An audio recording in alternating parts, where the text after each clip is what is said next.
Experiments are the best way to test all sorts of theories, but sometimes experimenters take it too far, ignoring ethical and improper handling in the process. From simulated prisons to questionable dog transplants, here are 10 scary experiments gone wrong. Starting it right at number 10, we have Franz Reichelt aviator suit. This French inventor crafted a parachute from 320 square feet of fabric, all of which folded into a personal wearable aviator suit. To test this invention, he had experimented with dummies, which all ended up becoming failed attempts. Instead of questioning the quality and safety of his own invention, he decided to blame the building due to their low height, claiming that his suit would only work given enough height. Trying to find a larger building to prove his claims, Reichelt would plan his next feat by jumping from the Eiffel Tower. There's video footage of this incident, however, it is not for the faint of heart.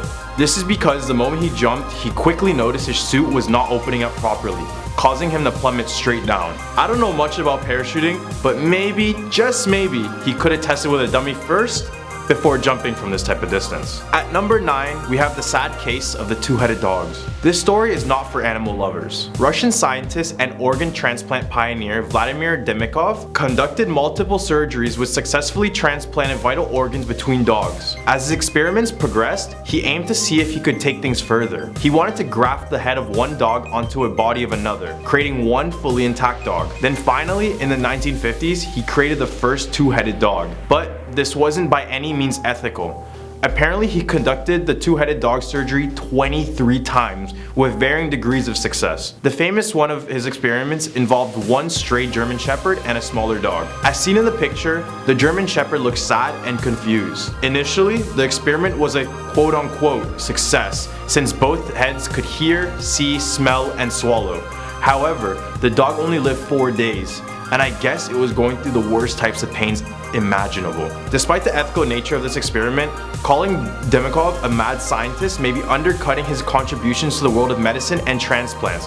But in this case alone, the bad outweighs the good, and let's hope there's never an experiment like this again, at least on dogs. Coming in at number 8, we have the elephant on LSD.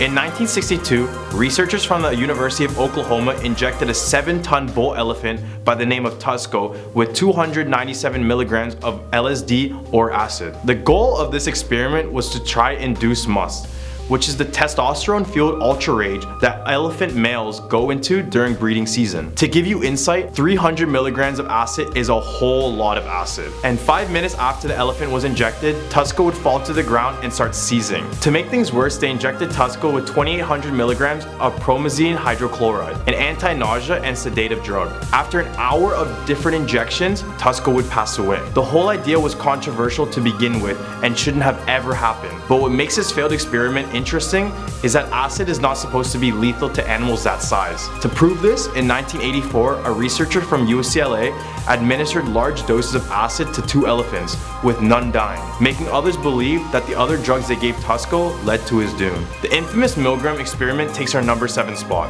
In 1961, Yale University psychologist Dr. Stanley Milgram wanted to see how people would obey orders given to them by authority figures, even if what they were doing was morally wrong. Milgram designed an experiment consisting of 3 parts: an experimenter, a teacher, and a learner. Participants were asked to administer an electrical shock to a learner every time they got an answer wrong. Then, they had increased the voltage before asking another question. While the participants thought they were part of a study exploring learning methods, they were actually subjects of another experiment. Some participants were actors, and the shocks were not really administered. The real study explored how much someone would be willing to cause pain to another as a result of being told to by an authority figure. The study showed that the majority of participants administered the maximum level of what they believed to be 450 volts, despite the earners crying out in pain.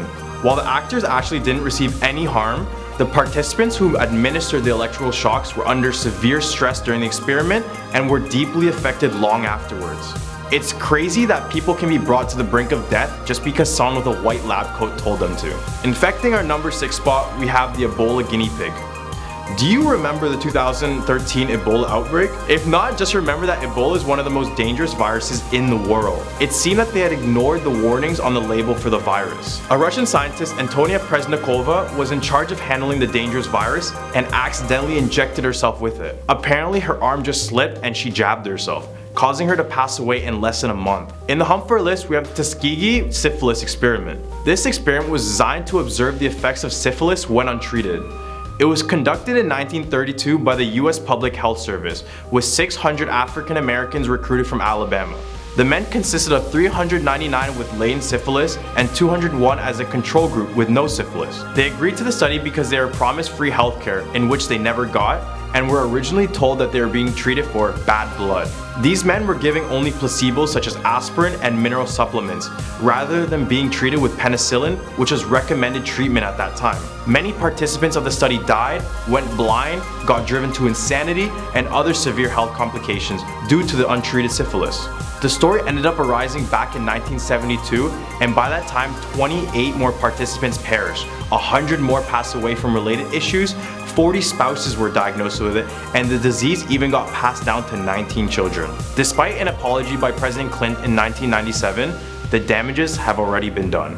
Coming in at number 4, we have the Bobo doll experiment. In the early 1960s, Stanford University psychologist Albert Bandura attempted to demonstrate that behavior, in this case violent behavior, can be learned through observation of reward and punishment. They took 3 groups of children and showed them a room filled with toys and a distinct Bobo doll. The control group enters and starts playing with the toys.